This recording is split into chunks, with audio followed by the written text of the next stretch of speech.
और अब बात देश की राजधानी दिल्ली की। यहाँ पर अकेले 240 मौतें हुई हैं एक दिन में, जिससे शमशान और कब्रिस्तान दोनों जगहों पर अंतिम संस्कार के लिए भीड़ लगी हुई है। दिल्ली की आईटीओ पर सबसे बड़ा कोविड कब्रिस्तान में दफनाने के लिए जमीन कम पड़ने लगी है, तो शमशान घाटों पर चिताएं बुझने का नाम नहीं ले रही हैं। हमारे सहयोगी सौरभ शुक्ला की रिपोर्ट।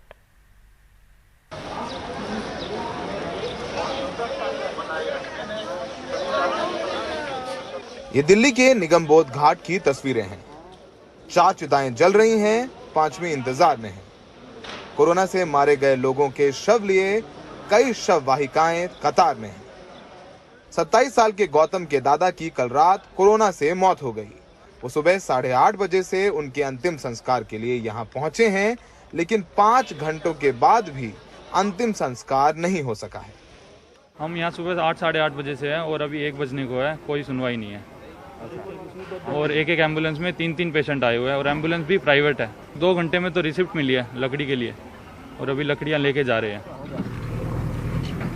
ये तस्वीरें दिल्ली की आईटीओ के पास बने सबसे बड़े कोविड कब्रिस्तान की हैं, जहां जेसीबी से एक के बाद एक कब्रें खोदी जा रही हैं। कब्रिस्तान के रखरखाव के जिम्मेदार शमीम बताते हैं कि हालात पिछली बार से बहुत बुरे हैं। अब कब्रिस्तान में सिर्फ 90 से 100 कब्रों की जगह है और इसी रफ्तार से शव आते रहे तो 10 दिन से कम वक्त में ये कब्रिस्तान भर जाएगा। ऐसा है, जैसे 4 तारीख से शुरुआत हुई थी, तो शुरुआत में तो ये था कि 2-3 ऑरेंज ही, लेकिन अब 4-5 दिन से तो ये हो गया है कि 17, 15, 16 ऐसे डेली आ रही हैं। अभी लगभग आपके पास कितने और जगह है, कितने और जो शव है आप दफन कर सकते हैं?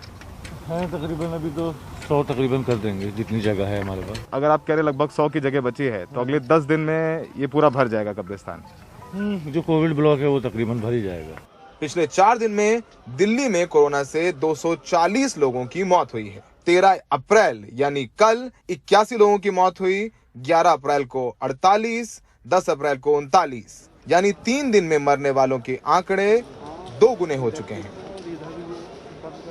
हालात कोरोना से इस कदर ख़राब हैं, इसका अंदाज़ा इस बात से लगाया जा सकता है कि कहीं शमशान में लकड़ियां कम पड़ रही हैं जलाने के लिए, तो कब्रिस्तानों में अब ज़मीन कम पड़ रही है दफनाने के लिए।